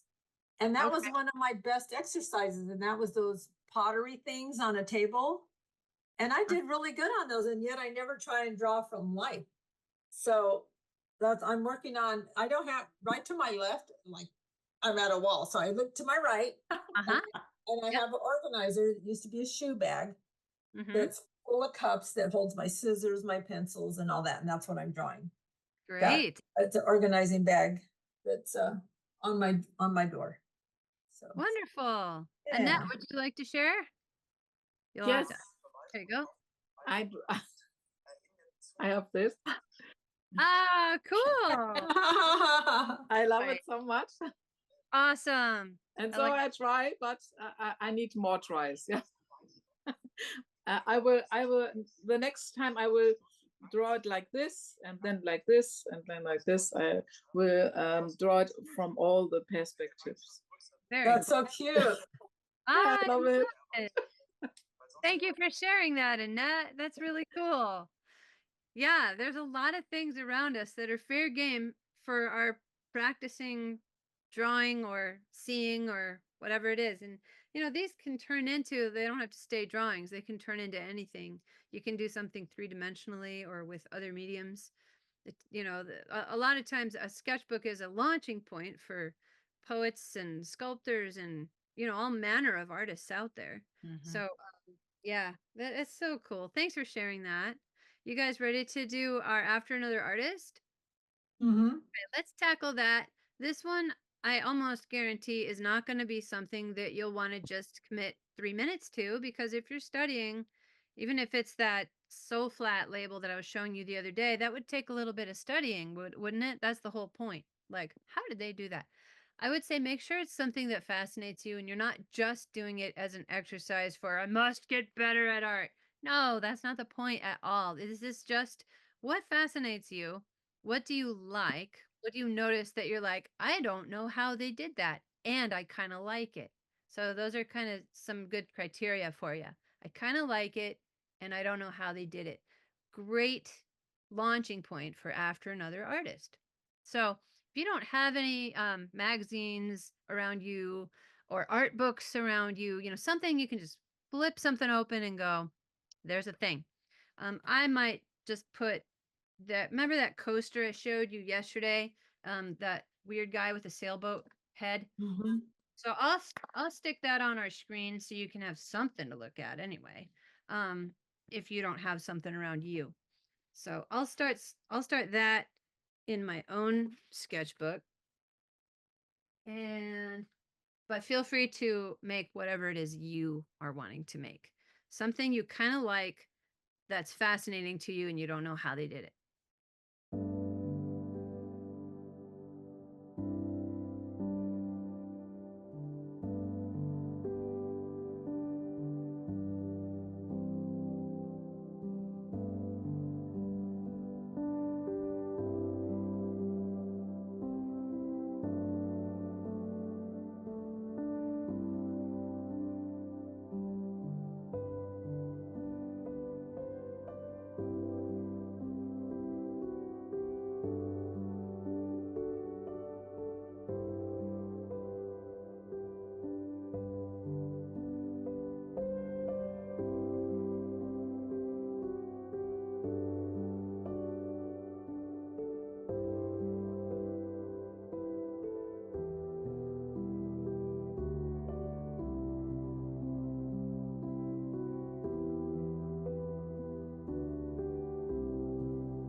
Well, that flew by, didn't it? And talking is not very conducive to drawing. I know that for a fact because it's the other hemisphere of our brain. But yeah, I've been having a lot of fun drawing this guy. I've been wanting to do this for years, literally. I keep thinking I should draw that that sailboat head guy someday. And now today is someday. That's really cool. That's what I've got so far. Of course, I'm not done with it or anything, but yeah, that was a great, very whimsical project. And I knew I would learn a lot, and I did. I am learning a lot just by doing this part. I didn't realize how asymmetrical his face was, even on the reference. So that was cool. Anybody like to share what it is that you were doing and what it is that you explored? All right, Mickey. You'll have to unmute yourself. There we go. I unmute. Excellent. Oh, I'm on mute. Oh, I just saw, I don't know, a friend of mine did this and I just wondered how she did it. And let's see if I can. Oh yeah. So Really? this is her art. Mm-hmm. Yep, I see Oh, it. nice, nice. Okay. That's pretty. Oh, Yeah. there you go. Okay. Yeah, yeah. So she did a picture of me, and then I was trying to figure out how I could do that. Good for you. Yes. Yes. Anyway. That is so cool. What a great example. Thank you for sharing that with us, Mickey. There's a lot of colors that you're going to get to use as you're doing that self-portrait. For you, it's a self-portrait. Nice. Well, let us know how it goes. That's exciting. Anyone else want to share the After Another Artist? I see Sheila. I'm going to Yeah. spot. Cool. So yeah, Jesse, I just got this sticker in the mail. It just happened to be stuck in some mail that I got today. And I thought the gesture of the woman leaning forward was interesting. I'm trying to work on things like clothing folds and getting the shape of people's poses that they do. Yeah. And I'm not all that great at it yet, but I tried to render it in my sketchbook. Oh, nice. Yeah, That's you did. great. That's So, awesome. yeah, working on it little by little. Awesome. That's wonderful. Yeah, I like the folds in her posture, and you can tell that she's leaning over. Yeah, thanks. Yeah, that's A hard lot to of times when I try to draw people, my brain will initially be like, I can't, I'm scared. right. And then it's like, go ahead and try it anyway, and then it'll get better the more I do it. That's exactly right. Yeah, that is the correct mindset to be in with anything, and to be, how like a lot of times people like us are really gracious when it comes to other people learning new things, and we're less gracious with ourselves. So we need to Absolutely. definitely not make an exception of ourselves. We get to have the same kind of grace extended to us from us as we're learning anything new. Good point. Yep. Amen. Cool. Anybody else want to share? And then we'll just keep going with our and it at this point forward, it doesn't have to be the one you did for After Another Artist. It could be anything. Okay, so anything's fair game. Questions that you have. So we'll just kind of mishmash all this together, Q&A and everything else. So Sparrow, I saw you raise your hand. Yeah, I have this binder that has all this on it, these different yeah. birds and flowers and stuff. Yeah. So for today, I'm just trying to learn the shapes because like I said, I don't usually do from life or whatever. So I'm just trying to get the shapes, and so I'm just going to work on one bird. And then Nice. take the binder's idea and use different patterns in the feathers and wings instead of making them look like feathers, Very cool. Yeah. Birds are hard to draw, actually, for me anyway. I mean, there are some things that are tougher than other things to draw. And for whatever reason, in my head, I think a bird should be easy to draw. But I have to look at it every time because I have not drawn a lot of birds in my life. So I need to look at a reference. And it's that's why I'm doing this one, because just like that cat you had, it doesn't have to look realistic. This is just more of an abstract bird, with patterns and stuff. And eventually I'll get the shapes right.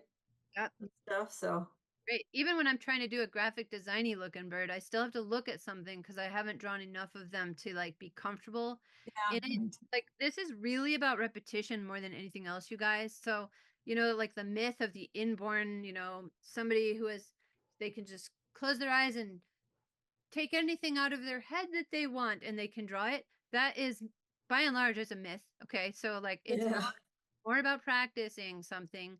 If I draw a quarter, like a little quarter in the United States, 25-cent piece, if I draw one of those, even just the head side, 10 times, I will be able to draw a quarter now for pretty much the rest of my life.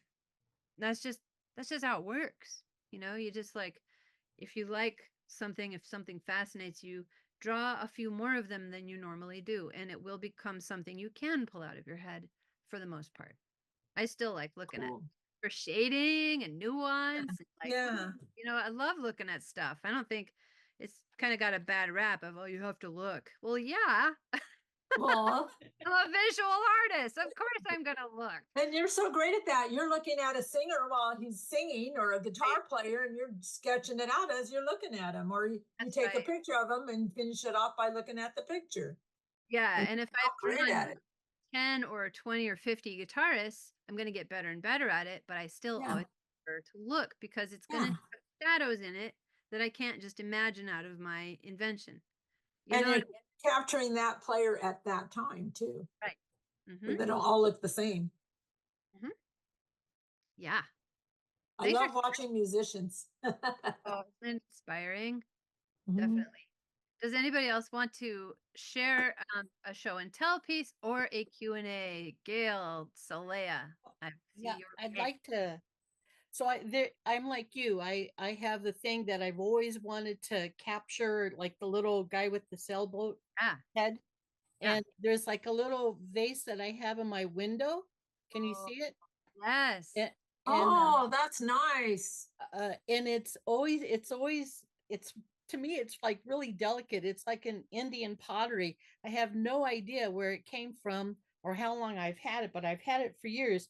And I've always loved that because parts of it are just like really rough and then other, but the handle just, I just go, wow, it's so graceful. Yes, So, it is. You captured that in your drawing of it. My goodness. well, thank That's you. It was beautiful. fun to do. This is fun. This Yeah. is fun. It really is. Yeah. And like what can happen with this journaling, this I Love Art journal method is that, people can start out kind of knowing the premise of it. And we're kind of inspired because we just, finished this discussion all about it. But that's why the handouts that I emailed to you are Yeah. so upside down are so valuable because it has like this list of prompts, and you might look at list of prompt and go, well, I don't like that, but it makes me think of this other thing. And looking around us is really valuable. Also our imaginations are super valuable too. Like I want to get more and more practiced at doing things. Like if I see right now in front of me a shelf of spiral notebooks, like in front of me. I could do a bunch of coils, like little spirals, on my imagination drawing, not looking at those, but just going, ooh, that gives me an idea for my imagination drawing, and then not looking at it and just making these cool loop de loops and seeing where it goes, seeing where it takes me. Maybe I decide to fill in each little coil with a different color, or maybe they start getting larger and larger and turns into a different kind of drawing. And so yeah, just those little things around you can be prompts for your imagination drawings by like I'm looking at the shadows that are behind Joanna right now on our Zoom call. There's like these cool shadows behind her, like making these big shapes on her wall. That might be a great prompt for an imagination drawing. Not even a person, but just some big shapes that are making those triangular motions across a wall. So you can look around you and seeing patterns in the wood, like maybe this board goes dot, dot, dot, and then there's a little interruption because it's sort of a different pattern. I could draw that in my sketchbook. Not like literal boards, but just dots and doodles that have that same rhythm. Anybody want to share or have any questions about the I Love Art Journal and going forward in it with what are you excited about? What do you want to grow in your ability to do or see? Because seeing is a big jumping off point in this. If anybody wants to share that, you'll have to unmute yourself if you do want to share. I don't mind sharing a piece I did yesterday after another artist after we got off the Zoom. Okay. It's not typical. I don't typically work with some of these colors, but it caught my eye, and I'm fascinated right now by like color vibration and just layering media. And so I found this one of a teapot this lady did. Her name is Julia Ockert. But Oh, that's awesome. Wow. it started Yeah. with gouache in the Sure. background, and then oil pastels on top, and then colored pencils on top of that. Nice. Wow. Yeah, you Wow. really made that kettle shine. Yeah. It looks like you can touch it. Right. Yeah, and the interplay of the two two or three really intense colors with that is yeah, it's extraordinary. And I love it. Amy, what you said about trying to capture what fascinates you was the vibration of opposing colors, like complementary colors. And kind of sticking with that goal, I think, is something that I didn't mention, but I think it's a really important thing. If you're like, I want to practice um the human eye, and you're looking at after another artist to practice the way that other artists do their eye, treatments or something like that, keep it kind of in your head, and like also allow yourself the freedom to move around and not have to crank out 40 eyes in a row for your after another artist topic.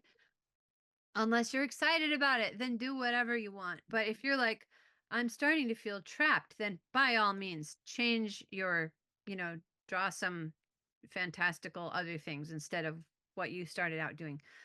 Take a break, come back to it, that kind of thing. Yeah, But it was just a thing on Pinterest. I didn't even know why I was drawn to it initially, but I was drawn to it. So I said, well, let's just see. And then I remembered like a while back being drawn to like some of Rothko's sort of, and so it kind of reminded me a little bit with yeah, some of those sort of things. So yeah, yeah, like large expanses of almost field-like things that have this color intensity and softness at the same time. Yeah, it kind of does help to know, and you don't have to know. You don't have to know in your head why you want to copy something in order to copy it. But if you do know why, then come back to that every 5 minutes as you work and be like, okay, the whole reason I'm copying this is to what again? Oh, yeah, I liked how they treated their lines, their curvy, smooth lines throughout whenever it came to this, the hair of the portrait or whatever it is. And that's where, not to put pressure on yourself as you're creating this, as you're copying it, but more about allowing yourself the extra focus there and to be like, I'm not going to be interrupted by other things that are trying to take my attention away. I'm going to just kind of take this invitation to walk right into that bunch of hair and try something the way somebody else does it so I can learn from it. And yeah, even if you get 3 hair strands into it and go, "Well, this isn't how I like drawing hair," then you've learned something new. And if you wanna finish it anyway, then you're still gonna learn from it, but you can always shift gears too halfway through. That's the nice thing about art. Yeah, you have that freedom. Um, I re- oh, oh, I go was gonna ahead. say, I really like that you're stressing the part about, I think, so that was at Rise too, in one of the workshops. What is it? I think that was on Julie's workshop. What is it about this piece that catches your eye? Is it the color? Is it the patterns? What Right. is it that's catching your attention that you want to copy or imitate? Yeah, it's important to learn. I mean, that's what all the great masters did. They would go to museums and they would take their own supplies and they would sit there and recreate the things that their heroes of their past had made.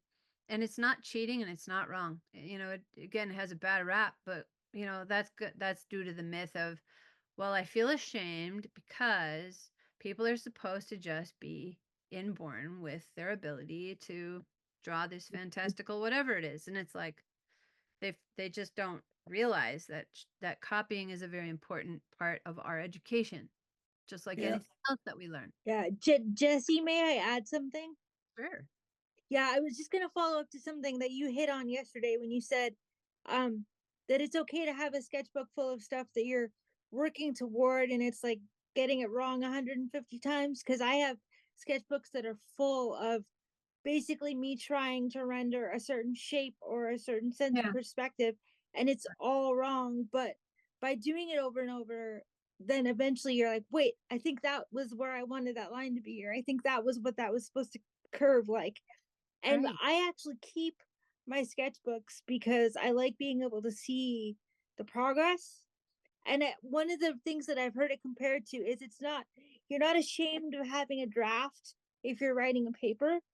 Like, people don't shame you for you had to write a few drafts before the That's final right. one. So why Yeah. do we shame each other about art and that we have Yeah. Yeah. drafts? Yeah. It's the same thing. That's right. Yes, it is. Yeah, exactly. And we should be part of the supportive community around us, including ourselves, because we're part of the community. So if we are trying to get down on ourselves for copying, like I'm just not good enough yet, like please shut down those inner voices, Yeah. because the best way to learn how, if you're like, well, I want to I want to learn how other people do hair in portraits, back to my example, Yeah. Yeah. then copy 3 or 4 different artists who do hair in a manner that you enjoy seeing on the paper. And do you guys see on my hair right now, there is like a dark triangular piece right here under my chin before this highlighted piece of hair. There's some other dark hair, areas of hair here. Hair is more successfully done if you can do it in shapes rather than strands, pretty much. At the top of my head, I've got like some other converging shapes up here of dark. It's the darks really that make the hair. Even a light-haired person has dark areas in their hair. So, like, find a few artists that you like the way they do hair. Again, going back to those 2 questions, I kind of like this thing and I don't know how they did it. Great.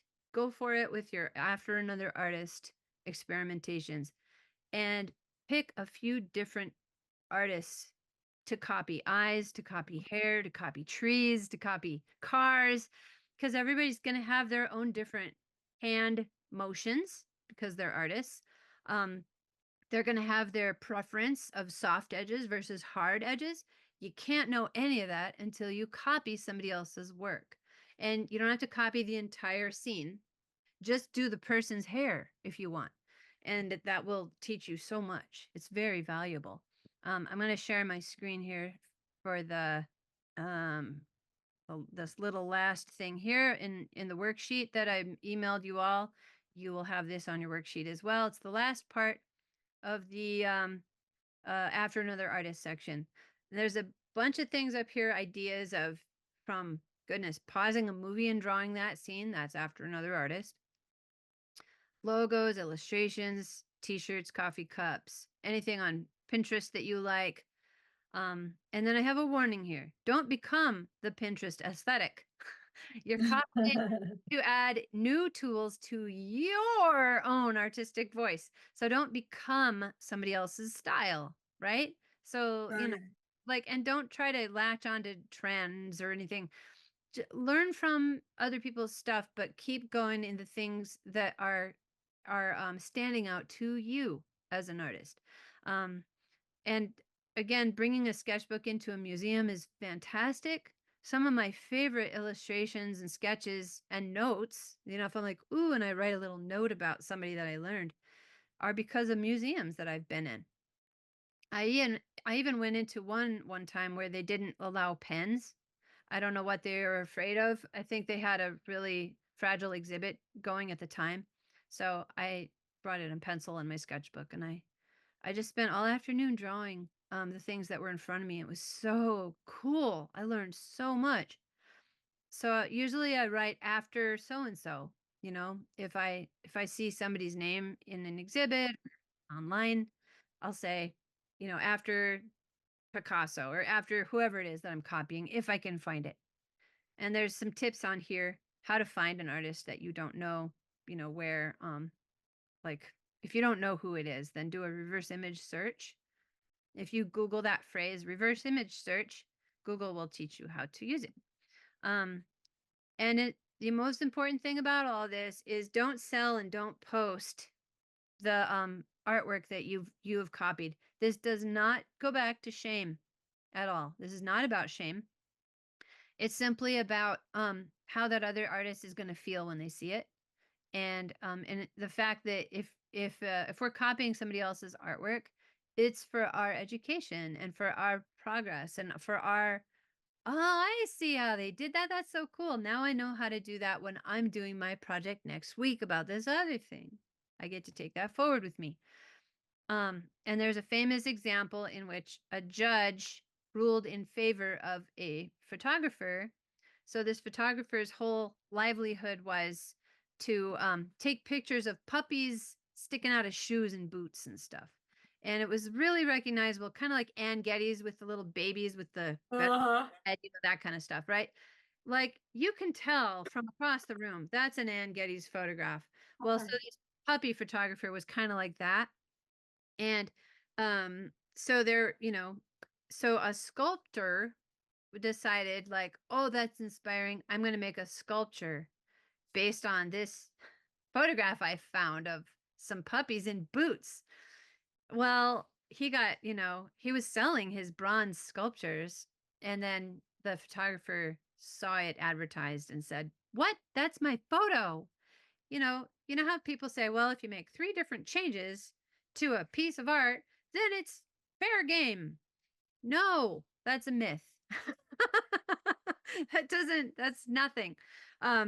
It's all about, can a judge say this is a unique, recognizable piece of art that is the intellectual copyright of this other artist? That's what it's out. It's not, well, I made 3 changes and I reversed it and I put a blue balloon instead of a red balloon. No, that's not that. I don't know where that came from, but it does not protect people. But however, if we're making any piece of art for our own use and we're not going to sell it and you're not going to post it and stuff, then make a way. Just keep on creating because it's so good for us. And so, yeah, that's kind of an integrity thing, like selling stuff that you don't have permission. It's different if they give you permission, but if they don't give you permission, then just take the high road and have integrity, and yeah, then you'll be just fine. Any questions about anything to do with this at all? I have seen so much improvement in my own work through copying other people's things, through really letting my imagination run wild in my sketchbook, and through drawing the things that are around me in everyday life. And in my actual sketchbooks, I don't usually put an I or an L or an A very often. And sometimes I do. I get into a season where I'm like, I'm going to do this thing. But most of the times my sketchbooks are a mishmash of writing, processing, drawing what's in front of me, doing doodles out of my head, and copying another artist's work. And if that's what your I Love Art journal turns into without the little I, L, and A that are circled, and dated and stuff, that's okay. Like do what's going to work for you. But I am really glad that I could share these methods that I've created with you guys. It makes me really excited to see people come alive and be encouraged in what they find fascinating, that they want to keep on studying on their own, not just to study with our eyes and our mind, but letting our hands kinetically participate in the whatever direction that we are feeling pulled to do and feeling pulled to notice around us in everyday life. So, yeah, blessings on all of you guys. Any last minute questions before we log off of our webinar today?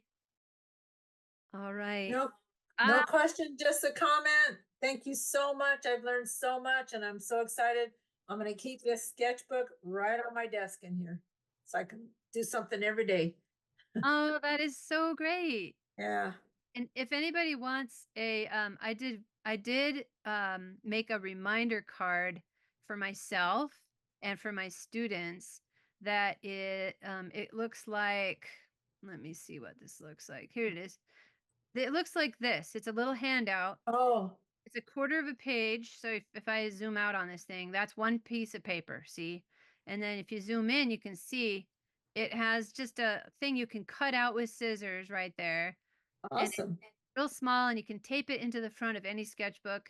And you know, these are some reasons why we do it. It makes creating easier because it removes roadblocks, gives us new ideas, builds confidence in us, and it increases our fascination with art. The more we do, the more fascinated we become. That's a fact. Number two, it helps us notice and remembering where God has brought us, because it's our journey. That's why it's called a journal. Today is worth remembering.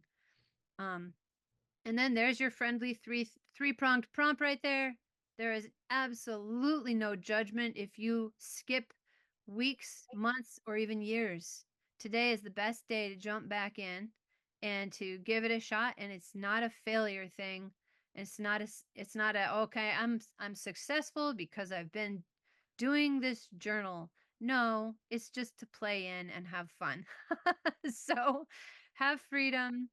And if you want that little handout, shoot me an email, or maybe I'll just email everybody on the list just for fun. It's not going to hurt. Yeah. Yeah, Yeah. thumbs up if you would appreciate that little reminder card in your email inbox. Okay. All right. I'm just going to do it then. I'll just send All it out. right. Wonderful. Yay. Awesome. Awesome. Okay, you guys, thank you so much. Thank you. Thank See you guys you. later. Yeah, it was fun. Have Thank fun. Have fun at the academy tonight. Okay. One Thank you. one question to the spring Oh, yeah, spring course. sure. At what time will it be? Because I'm in Europe. Oh, yes, yes. Yeah, there is a if you want to select the Zoom that is not at 2 o'clock in the morning your time, you'll be able to do that in and you'll join the one that's more like what time would that be? Oh, in the early evening for you, Annette. So Yeah. if you sign up for the course, then yeah, there is an option to pick a Zoom that meets in the evening in Europe. Mm-hmm. Super. And it is also Wonderful. yeah, it's not required to graduate either. If you can't join any of the Zooms, it's not required. Mhm. It's just a supplementary value. So, and you can watch replays. So, good question. And watch the Q&A too, because that is on there, and we are adding a morning Zoom for our European African friends who are in that time zone of about the UTC zone. Molly's probably cheering right now too. Yeah.